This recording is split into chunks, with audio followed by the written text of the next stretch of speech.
ఉమ్మడి ఆంధ్రప్రదేశ్లోకి వేల కోట్ల పెట్టుబడితో అనేక పరిశ్రమలను తీసుకొచ్చి ప్రత్యక్షంగాను పరోక్షంగాను కొన్ని లక్షల మంది నిరుద్యోగులకు ఉద్యోగాలు కల్పించిన ఘనత దివంగత నేత డాక్టర్ వైఎస్ రాజశేఖర రెడ్డిదని.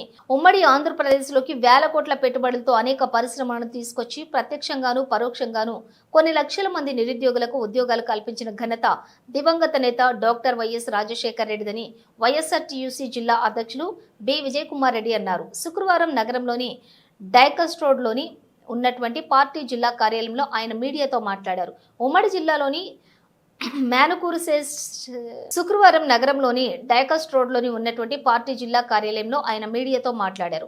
ఉమ్మడి జిల్లాలోని మేనకూరుసెస్, శ్రీ సిటీ వంటి ప్రాంతాల్లో అనేక పరిశ్రమల ఏర్పాటుకు కారణం కూడా దివంగత నేత డాక్టర్ వైఎస్ రాజశేఖర రెడ్డి అని, ఆయన పుణ్యమే నేడు లక్షలాది మంది ఉపాధి పొందుతున్నారని చెప్పారు. అదేవిధంగా వైఎస్ జగన్మోహన్ రెడ్డి ప్రభుత్వ హయాంలో కూడా అనేక పరిశ్రమలు రావడం జరిగిందన్నారు. ప్రస్తుతం టీడీపీ కూటమి ప్రభుత్వం అధికారంలోకి వచ్చి 8 నెలలు గడిచిపోయినా నేటికి ఎలాంటి అభివృద్ధి లేదని, ఎక్కడ చూసినా అవినీతిమయమైపోయిందన్నారు. ఈరోజు రాష్ట్ర పాలన ఎలా ఉందో మనకందరికీ తెలుసు. పోతే మాది సూళ్ళూరుపేట నియోజకవర్గం. ఈ సూళ్ళూరుపేట నియోజకవర్గానికి ఒక ప్రాముఖ్యత కల్పించిన ఘనత మహానేత వైఎస్ రాజశేఖర రెడ్డిది. ఎందుకంటే శ్రీ సిటీ సజ్జన కానీ, మాంబోటు సజ్జన కానీ, మేనకూరు సజ్జన కానీ తీసుకొచ్చి తద్వారా కొన్ని వేల లక్షల ఉద్యోగాలను కల్పించి ప్రత్యక్షంగా కానీ పరోక్షంగా కానీ కల్పించడం జరిగింది. తద్వారా ఆ పరిసర ప్రాంతాల్లోని విద్యార్థులకు, యువకులకు మంచి ఉద్యోగ అవకాశాలు కల్పించి తద్వారా కుటుంబ ఆర్థిక స్థితిగతులను మార్చిన ఘనత వైఎస్ రాజశేఖర రెడ్డి కలిగింది.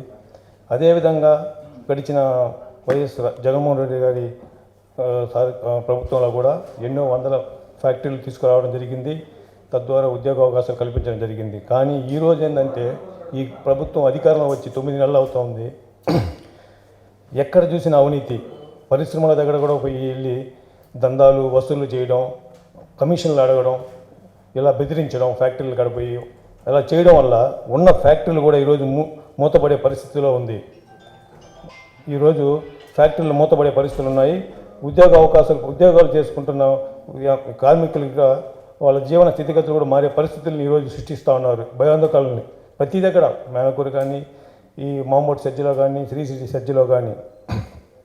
అదేవిధంగా ఇప్పుడు కార్మికుల పరిస్థితి ఎత్తుకుంటే, భవన కార్మికుల పరిస్థితి ఎత్తుకుంటే ఇసుకలు మన వైఎస్ఆర్సీపీ ప్రభుత్వంలో స్వేచ్ఛగా వాళ్ళకి కావాల్సిన మధ్యతరగతి పేదవాళ్ళకి ఇసుకలు వాళ్ళకి కావాల్సిన రేట్లకి దొరికేవి ఇసుకలంతా. ఈరోజు ఇసుక కొనే పరిస్థితి లేదు.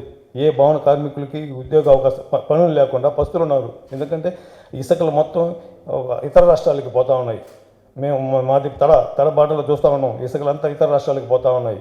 ఈరోజు భవన కార్మికులు పనులు లేకుండా అల్లాడుతూ ఉన్నారు. ఇదే ధోరణి జరుగుతూ ఉంటే రాబోయే రోజుల్లో ఇంకా అవస్థలు పడుతూ ఉంటారు. ఈ రాష్ట్రం మొత్తం ఇలానే ఉంది. అదేవిధంగా జాబ్ క్యాలెండర్ రిలీజ్ చేస్తా అన్నారు. జనవరి 1 నుంచి 15 లోపల జాబ్ క్యాలెండర్ రిలీజ్ చేస్తున్నారు. ఈరోజు ఒక ఉద్యోగం ఇవ్వలేదు. ఉన్న వాలంటరీ ఉద్యోగం 2,50,000 పైచులకు వాలంటరీ ఉద్యోగాలను కూడా ఈరోజు లేకుండా చేసి వాళ్ళ ఫ్యామిలీ కుటుంబాలు అవస్థలు పడే విధంగా చేశారు. ఇకనైనా ఈ ప్రభుత్వం మేలుకొని మీరు ఈ రౌడీ రాజకీయాలని, ఈ ధోరణిని మీరు వీడనాడి ప్రజల పాలనని పట్టించుకోకపోతే రాబోయే రోజుల్లో మా ట్రేడ్ యూనియన్ తరఫున మేము ఉద్యమాలు చేయాల్సి వస్తుంది. మీరు ఇచ్చిన హామీలని మేము ప్రజల తరఫున ఉండి పోరాడి మీరు ఇచ్చిన హామీలని అమలు చేసే విధంగా మేము ప్రజల తరఫున ఉద్యమాలు చేయాల్సి వస్తుంది తొందరలో.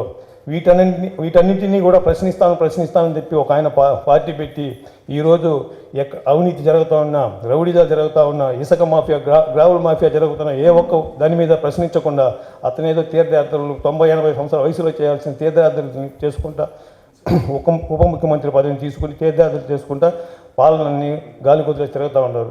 కాబట్టి మా వైఎస్ఆర్సీ ట్రేడ్ యూనియన్ తరఫున మేము బలంగా చెప్తున్నాం, ఇకనైనా ఈ కూటమి ప్రభుత్వ నాయకులు, టీడీపీ నాయకులు మారకపోతే మేము ప్రజల పక్షాన నిలబడి పోరాటాలు చేస్తాం, ఉద్యమాలు చేస్తాం. మేము మీ బెదిరింపులకి, మీ రౌడీజాలకి భయపడే పార్టీ కాదు ఇది. మా వెనక వైఎస్ జగన్మోహన్ రెడ్డి గారు ఉన్నారు. మాకు అదే బలం, అదే ధైర్యం. కాబట్టి రాబోయే రోజుల్లో మేము ప్రజల తరపున, కార్మికుల తరపున పోరాటాలు చేసి, ఉద్యమాలు చేసి మీ తలలు వంచి మా ప్రజలకు మంచి జరిగే విధంగా మా ప్రతినిత్యం మేము పోరాడతామని సభాముఖంగా వాళ్ళకి హెచ్చరిక చేస్తున్నాం. Thank you. B Jayakumar Reddy.